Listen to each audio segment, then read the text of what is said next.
All right, as we get started with this, we're here today. We have two ordinands for divine science. That would be Sean O'Shea and Jeffrey Radcliffe. And as we get started here, I was waiting for someone to come back. I'm going to have him do a couple of things, but I'm going to ask Reverend Darrell Watkins, who is the president of Divine Science Federation International, and also the Dean of Samaritan Institute, if he would do an opening prayer for us. Is this for the, This one or that one doesn't matter. is this for the ordinance or just? Yes. Okay. Let's see, where is Jed? There's there, and then where's Shaw? They're together. Okay, that's convenient. The Bible says to not lay hands too quickly. And that means, of course, that certification, commissioning, ordination, whatever we want to call it, happens at the end of a period of preparation and supervision, right? So, and that's not only academic preparation, but also spiritual growth and mentoring. And you both have been mentored by one of the best, and he says you're ready, so you are. So we haven't done this. This hasn't happened too quickly. In fact, I've been seeing you all in the preparation stage for years now, and that's how we do it at Samaritan. Is that it's tailor-made for what you need. Takes as long as it takes, and then when you're ready, you're really ready. So we're very happy for your growth and for your preparation, and of course, you've been in ministry this whole time. Now we're just recognizing it. Now we're just celebrating. Now we're just going to put a stamp of approval on it so that you can continue to do what you've been doing this whole time. We are all ministers. We all have something to do. We all have a witness to share. We all have healing gifts. But some of us accept the responsibility to step in front a little bit and lead the others. And so we are thankful that you've answered that call. And we want to bless you today. So would you please join me in the spirit of prayer? We give thanks for the lives of these two students that are now accepting the role of teacher. We give thanks for these practitioners who are now accepting the role of helping others practice the presence of God. And we wish for them every blessing and success and continued growth. We see the light of God shining through them, and we know that light is touching people all around, and that light is healing people as they continue to grow, as they continue to become the best versions of themselves, as they continue to unify with the one power and the one presence. They are helping others do the same. We don't rise alone. We aren't healed alone. And so as they continue to rise in consciousness, they are bringing us with them. And so we bless their efforts. We give thanks for their commitment. We affirm success for their efforts. And we know that God in them, through them, as them, is doing amazing things in the world. Thank you, God. And so it is.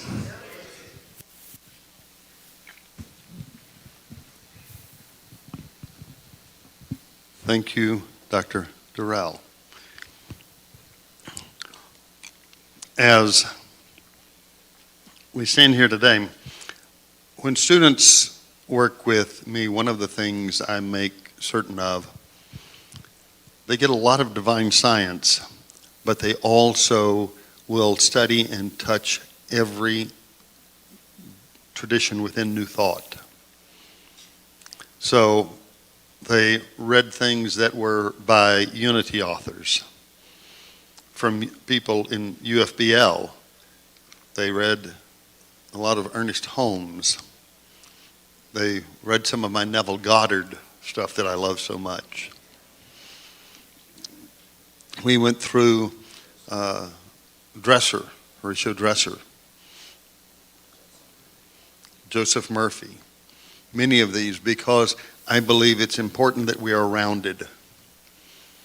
And to Sean and Jeff now, I will say, you'll find, and if you remember, in divine science writings, we often talk about preaching the gospel, that we are spreading good news. And you've heard people today talk about preaching. Yet you also read Ernest Holmes, and Dr. Holmes said of religious science that we are a teaching order, not a preaching order. And as I read those things, I want to say to you that as you step forward, you will be developing your own personalities. You will begin being exactly who you are, spreading truth not as a mimic or an image of me or of Dr. Watkins or anyone else you've seen here. We've had magnificent speakers. And sometimes people will look, and because, and I'm going to say things as they're probably the best known of the speakers we've had beyond even New Thought walls would be Reverend Dr. Michael Beckwith. But you find that those who have spoken, no one tried to be him. They only wanted to be themselves. And when I once asked a minister who was at a Unity church, who had also been in religious science, and this particular person has been religious science, Unity, religious science, and back to Unity in his career, and he's now retired. And I asked him if he had a preference. And he said to me, I want to be where they let me be me. It doesn't matter. I want to be where they let me be me. Never be afraid to be who you are. I referenced this in conversation, not from the pulpit, I think, but in conversation, and I'll have to give credit to where credit's due. This was from a message that, again, Reverend Durrell did. And he used the story of Mary going to her cousin Elizabeth because she was with child and she wasn't married. And that was her coming out story. And speaking to the community there, that's the way it was worded. But I found something true in that because he said every person has a coming out story when they reveal something very secret or deep about themselves to someone. In other words, they're getting ready to be who they truly are. Today, do not hide your talents in a closet somewhere. Don't think you have to be somewhere else. Always, and I talked about holding others in high esteem, always look in the mirror and hold yourself in high esteem as well. Know that as you look in that mirror, you're looking at an expression, not an expression of God, as I like to say. We use that. But actually, you're looking at the divine presence in expression right there. Always remember that and be yourself. I'm going to ask you to stand and walk here to the front.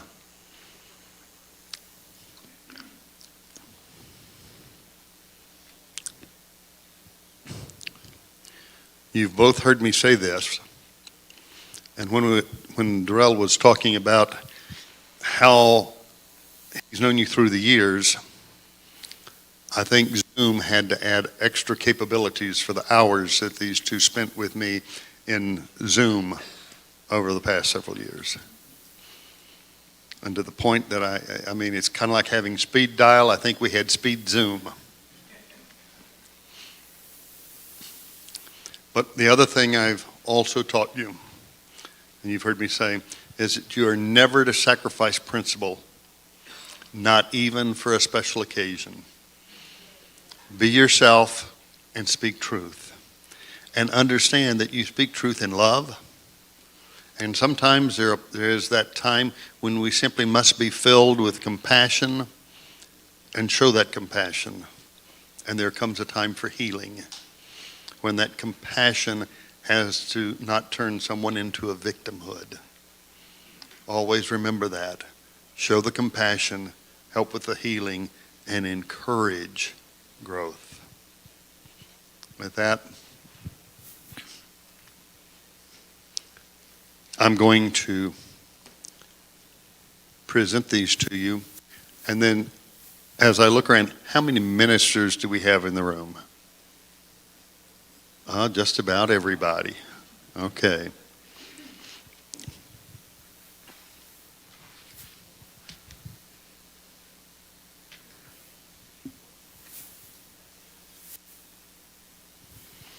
The first one is for Jeffrey A. Radcliffe. And Jeff, never be concerned with what another person thinks. There's an expression that doesn't come from a New Thought writer, I think, but it's still a truth. Someone else's opinion of you is none of your business. And when we judge righteous judgment.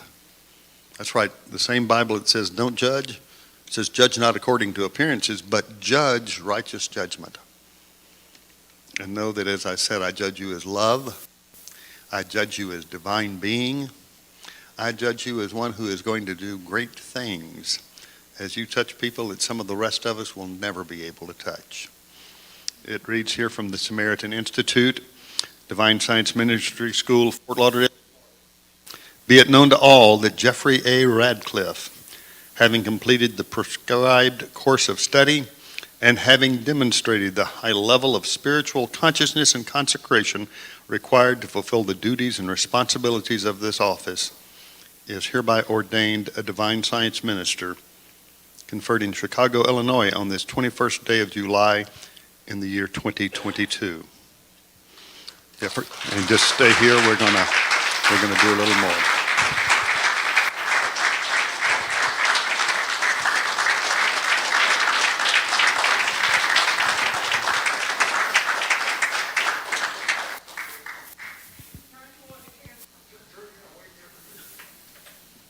And you can.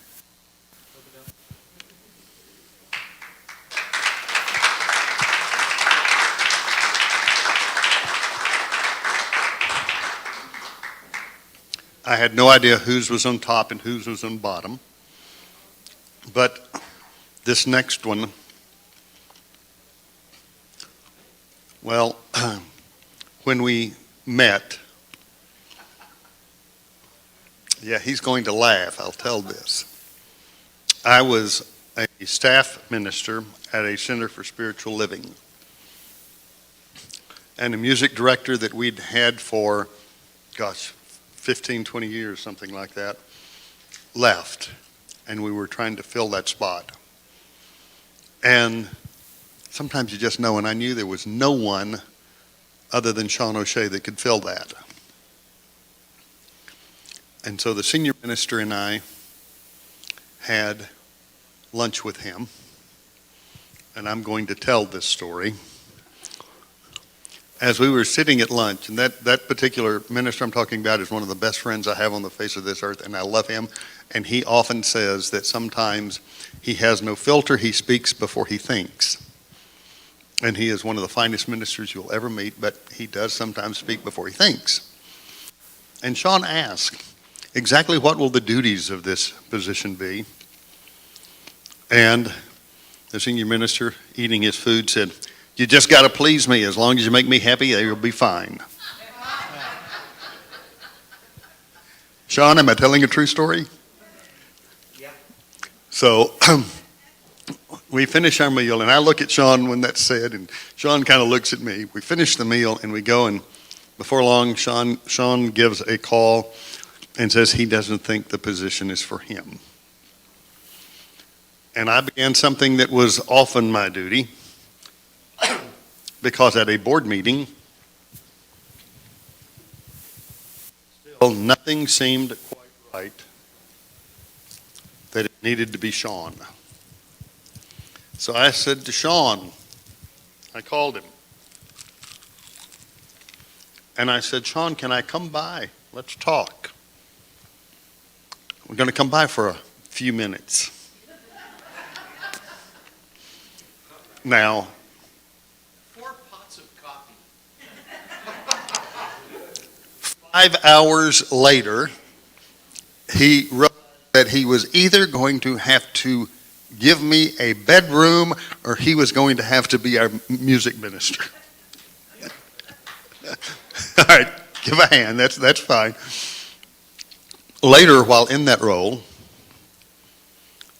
we were having such a huge success, and I've told him this before, the minister, how many of you know that a lot of our ministers sometimes they do become a little bit more like a micromanager of everything in the church? You ever see somebody like that?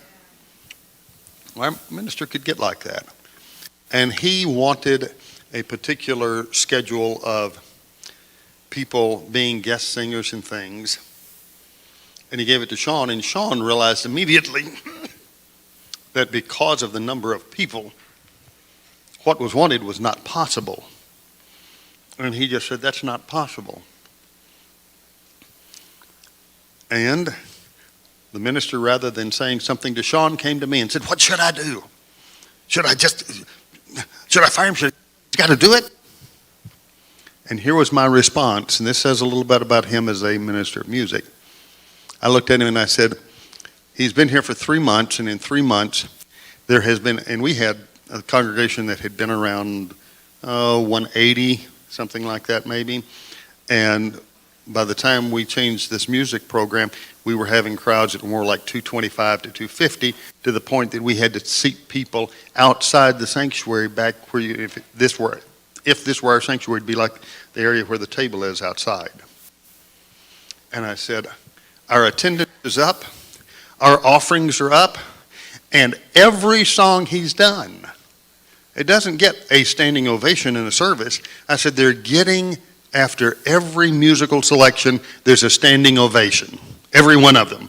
So if they did 4 pieces, there were going to be 4 standing ovations that day. You could count on it. And I said, that when the day comes that the crowds go down and the offerings go down and nothing's there, I said then, but I said, let's not try to fix something that's not only not broken, but it's working. Thank you for that support. And he stayed there for a little over 3 years, went on, and then I started working. He was the minister of music for that. So we have worked together, and he has been my student, and he has grown so much. He's done things like doing music for Dr. Wayne Dyer. Was it Good Morning America that you were on with that? Or yeah, so he was on Good Morning America doing that. So it is my privilege today, and yes, I will read yours as well. Samaritan Institute, Divine Science Ministry School, Fort Lauderdale, Florida. Be it known to all that Sean H.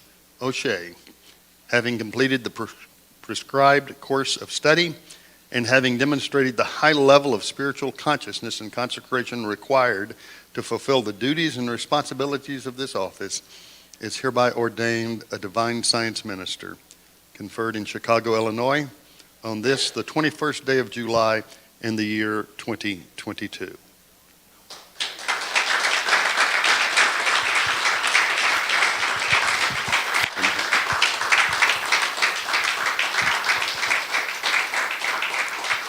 Congratulations. Now, I'm going to ask everyone who's a minister, to come around. And, Ernest Holmes said we don't lay hands on people, but this is symbolic. And we do it because of many, we could go into a whole thing. I don't want to preach a sermon here. But I'm going to ask for all our ministers, if they would, simply to come up. And I'm going to ask for 2 people in particular, and that's Reverend Dr. Darrell Watkins and Reverend Joyful Fletcher, to get as close in here to me as possible.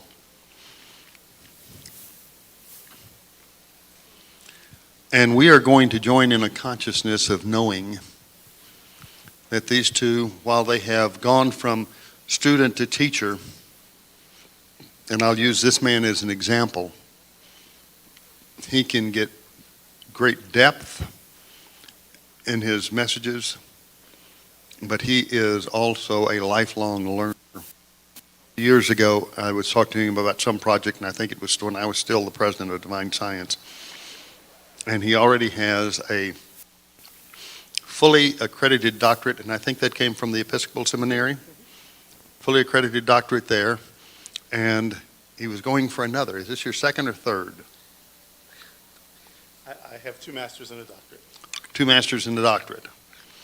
All right, but he was going for another degree. So he is a lifelong learner. You will lifelong be growing both in your studies and in consciousness, always. I'm going to ask you to step right here toward the center of the circle. And if everybody will just join right around us here.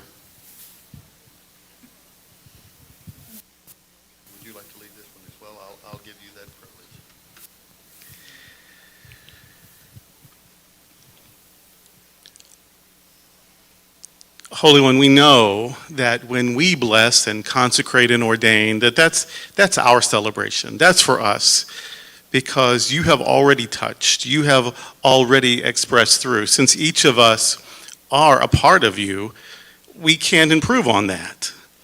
And yet, we love it when we have the opportunity to recognize how we are growing in that awareness. We love it when we recognize how we are doing better, how we are doing more, how we are expressing you more fully, how we are allowing your light to shine more brightly. And this is one of those moments.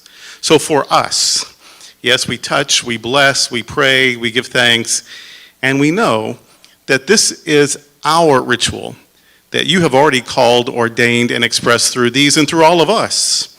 And now there are two more who have been trained and who have answered a calling and who are now committing to helping us all remember that more fully, more consistently, and may the world be better because of it.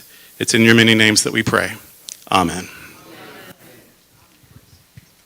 All right. Give them a hand.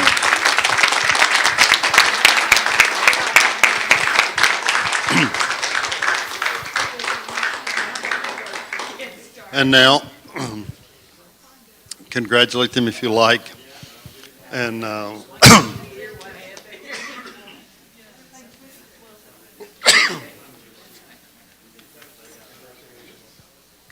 Reverend, if you would all kind of return to your seats, though, we have another ceremony here.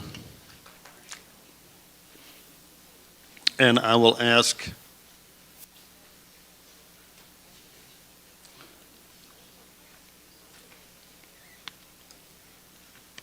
come up and you can have a seat here behind me.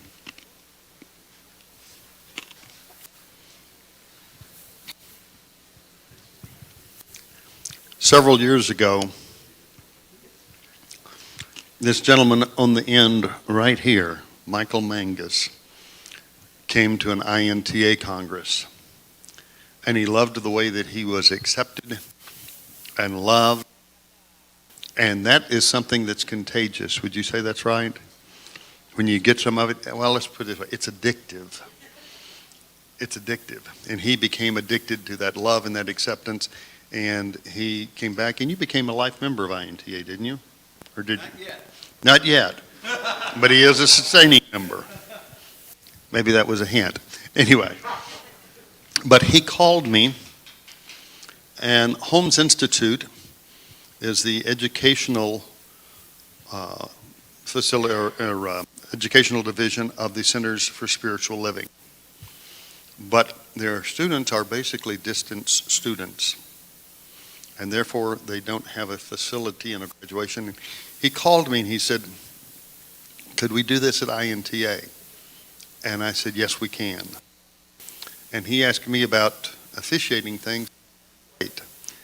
You know, I think it would be appropriate that it be someone from the Centers for Spiritual Living, because Holmes Institute is part of that, and I wanted to honor those there that are a part of that. And so I am going to turn this over at this point to Reverend Robert Brzezinski, who again has been a great friend to INTA through this, but from this point, it is your service.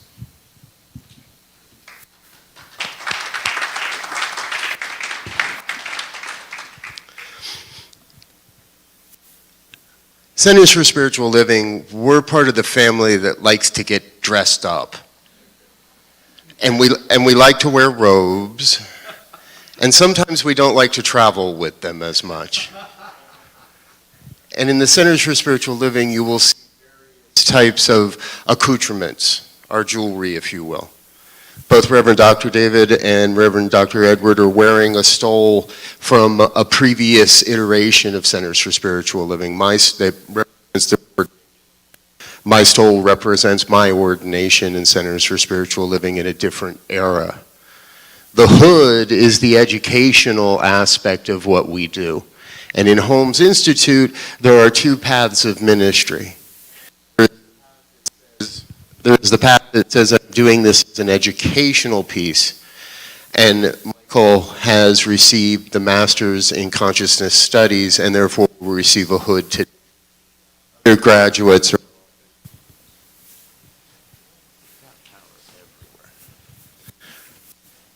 We'll take one more mic switch for the day.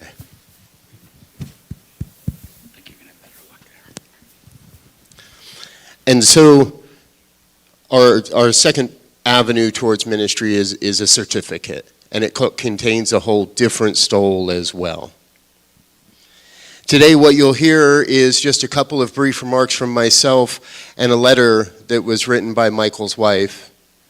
Dr. Edward will open an official convocation of our educational department, and we will install a hood for what will soon be Reverend Michael. He still has one more step to go in October to pass an oral panel. And then Reverend Dr. David will close us in prayer.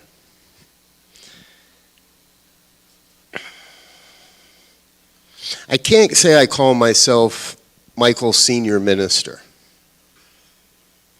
because he doesn't really listen to what I ask. But he is willing to serve. And he does serve in great ways. And in the short year and a half or so that I have known him and that we have been working together, I have watched him step into leadership in various aspects of our ministry. I've watched him step through the portals and the thresholds necessary to attain the degree and the stature and the respect and the responsibilities that he is agreeing to here today. It has been a great honor, and I know it will continue to be a great, great honor to witness and watch this man's ministry flourish. And the truth is, he isn't new to this. He's been around for quite a while now, doing the work, taking the steps. And as I look out on this crowd, I see faces of ministers that I know that have had their own unique journey and their own unique travels to reach the place that Michael is today. So we are welcoming him into a brother and sisterhood of truth, a family of truth. The family that likes to make our new ministers dress up in hot, sweaty robes and listen to people talk about them for a little while. And so I'd like to share the words of Michael's wife, Diana.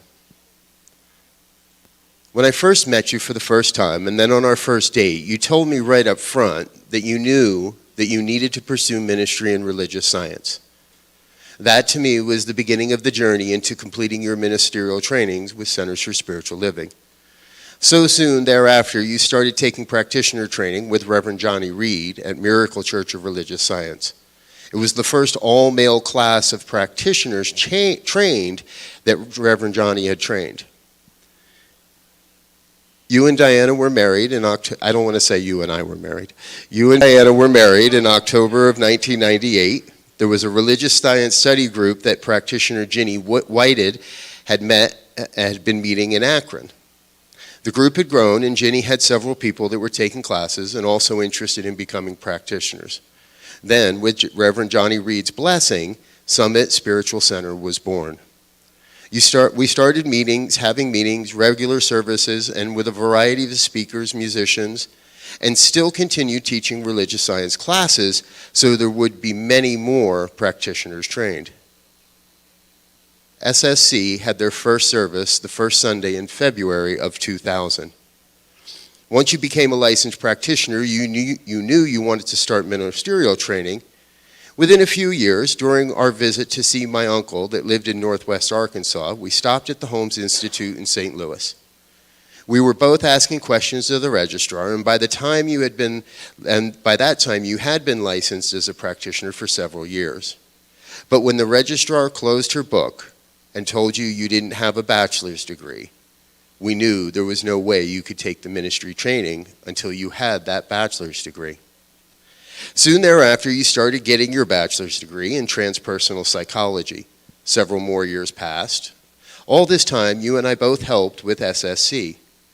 Then, when Ginny decided to step down as spiritual director, you became the spiritual director of SSC.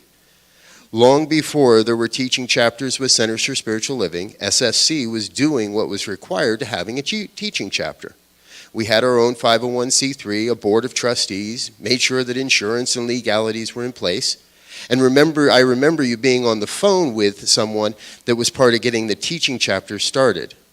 When it became a reality, we found that we already had everything needed in place and just had to sign our agreement with the Centers for Spiritual Living. Even once you got the bachelor's degree, since there was no Holmes Institute within driving distance, you didn't get started with your ministerial training for another 6 years. SSC was not very large. We did do some fundraising, but most of the way you paid your tuition was by doing weddings and other ministerial type work. Reverend Jonathan Miller trained you on how to do weddings and how to do several in one day. In fact, on July 7th of 2007, you did 4 weddings in one day, and Jonathan did 7. Both of you went to the couples themselves. They did not come to these ministers. Finally, Dayton Holmes Institute started and the ministerial training began. You worked full-time at the county and also for SSC as a director, did as many weddings as possible, plus taking classes. I too became a practitioner in 2002, so we continued teaching classes, services, and having meetings, and meeting the spiritual needs of our community. Then a few years ago, you got to retire from your county job. That allowed the opportunity to take on spiritual leadership in Pittsburgh. At first, you commuted back and forth each week, then you stayed there full-time for a bit. COVID happened, and we all know traditional services changed dramatically. That is when Pittsburgh decided it was not necessary to have a spiritual director. I had taken SSC's position as spiritual director when you started in Pittsburgh.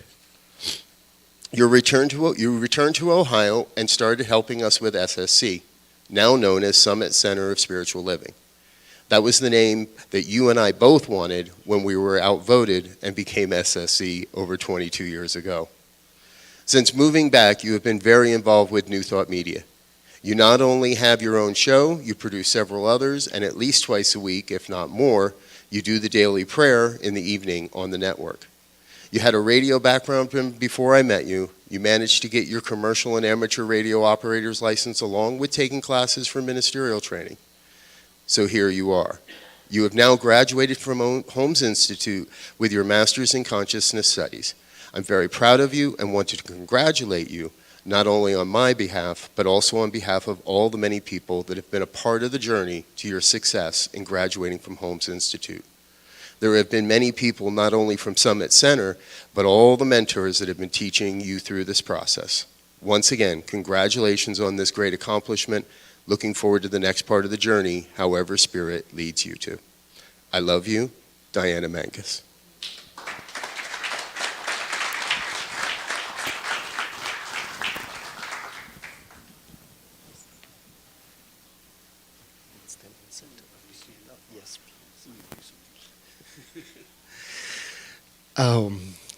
This is an academic convocation, and I have permission from the president of the Holmes Institute, Dr. C.C. Coltrane, to call it. But it is an academic event that is the result of a spiritual calling. It is the stepping stone on the way to ordination. So I invite you to take a moment and think about that calling that urged you to be in this place, and to turn to the audience and see all of these people who are present today to witness this moment and to take it in. Because this is indeed an auspicious moment, auspicious in the sense that it foretells of great things to come.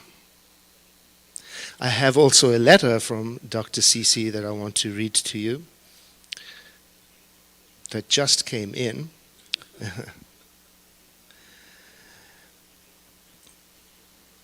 When I started the Dayton Primary Teaching Center, Michael jumped right into ministerial training.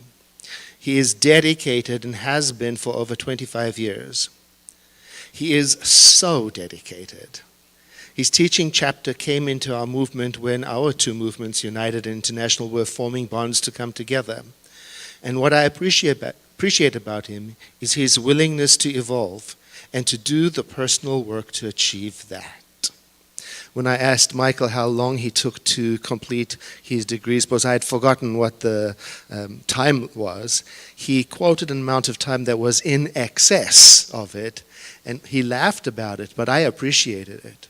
Because as being one that's always tried to fast forward through the education of everything, I know now the benefits that come with taking the time to do the work that allows consciousness to deepen and to be steeped in it. So I appreciate your journey.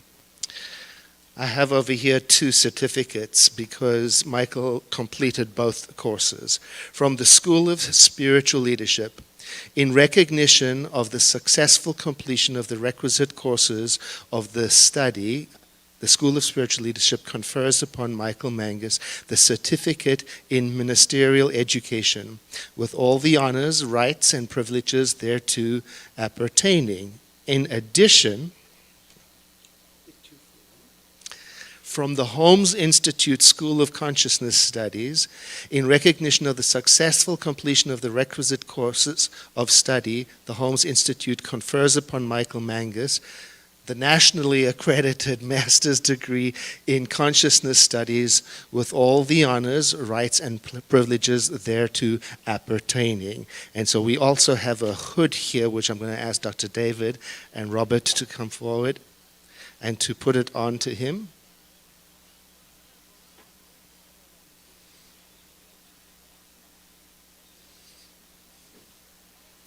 In recognition of the academic and spiritual attainment, please go ahead. And we hereby recognize you for achieving this. And won't you help me acknowledge Michael?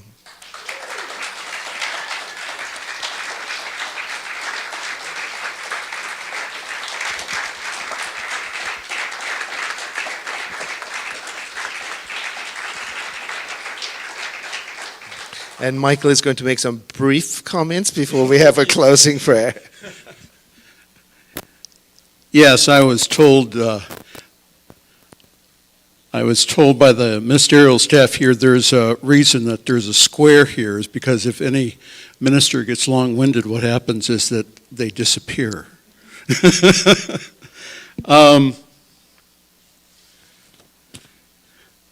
Again, I'll keep this brief, or Dr. David will activate the trap door. I want to thank you all for all your love and support. And again, after witnessing other ministerial students graduate, I started asking, well, where was my graduation? And again, our teaching chapter or teaching center in Dayton had closed, so I was informed that if I wanted something, to contact my supervising minister. And so after talking with both Reverend Robert and also, I know he's watching today, the Reverend Dr. Guy Williams, who's been my ministerial coach here for the past couple of years, I had a divine idea. Why don't we do it at INTA and broadcast it on the New Thought Media Network? So we're doing that. I would like to give great honor to the 2 gentlemen on the platform, our spiritual leader, the Reverend Dr. Edward Viljoen, and also our leadership corps head, who's gotten me out of more things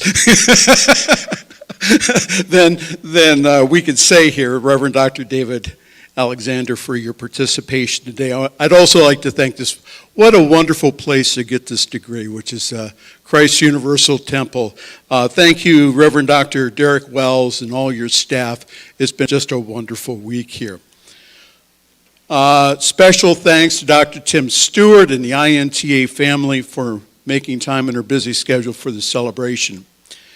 And even though it doesn't show on this platform, I'd like to acknowledge all the women in my life, all the spiritual women who have supported me in this whole going back to school at age 57. And that includes my wife, Diana, and the Summit Center for Spiritual Living Family. My former broadcast partner, who would be very proud of me, and that's the late Reverend Dr. Charlotte Manning. Also honoring the legacy here, Dr. Marilyn Leo here. Thank you so very much for your love and support. And also everyone's favorite in INTA, the Reverend Donna Christine Park, AKA Reverend Shoes.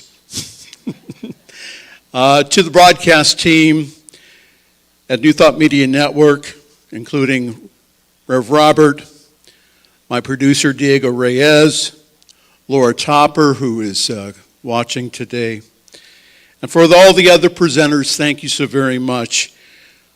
I do believe that we were called together to assist the waking of consciousness around the world.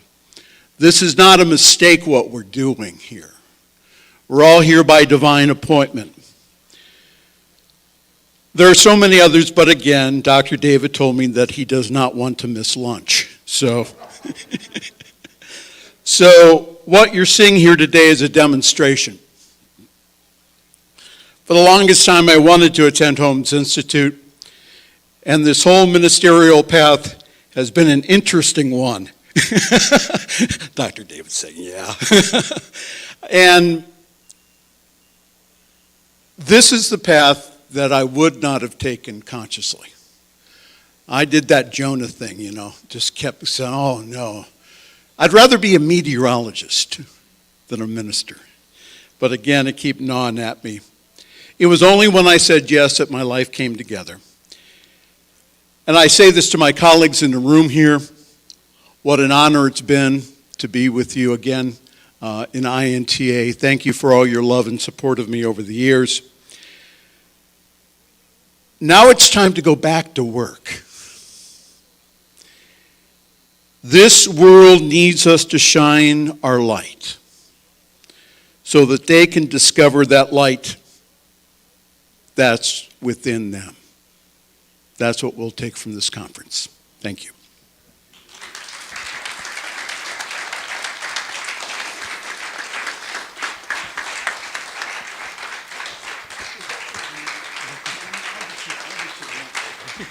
Come on down here. Let's do it again. Let's gather around our brother in ministry here. And we have so many stories, Michael and I. We're not going to go there. They go back a number of years. And as you feel this cloud of witnesses gathering around you now, ordained and licensed and blessed in the many different traditions that we call our New Thought family, what I know and what we have all heard is that when the yes is yes, it's always yes. When the yes is yes, it's always yes. Yes doesn't turn into no. When Spirit says yes, it makes a way. And we have heard that through the letter and the information of the path that has brought our brother Michael to this place. And so we affirm and declare in the name of that Spirit, in the name of that Almighty, in the name of that governing essence of love and wholeness, called by many names. We affirm and declare that that Spirit moves through his spirit, mind, and body. Spirit, make his eyes clear that he may see that which is his to see, and those who struggle to be seen can be affirmed in his presence. Spirit, allow his ears to be clear and to be open so that he may hear that which needs to be heard by him and hear those who struggle to be heard. May his words and his voice be a blessing to all who can hear that which is his to deliver into this world. Make his hands open to receive and to give. And make his feet blessed that he might know wherever he walks is holy ground. Spirit, we affirm and declare that this is happening, has already happened in the mind of God, and is now available for the full reception of his conscious awareness and our affirmation by witness. And so for this and more, I truly declare that God is good all the time, and we accept and receive our brother, Reverend Michael Mingus. And so it is.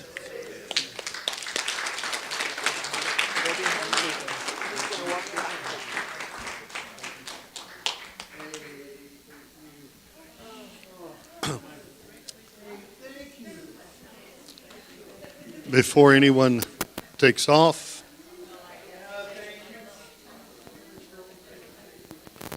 Sean, Jeff, be sure and see Reverend Joyful.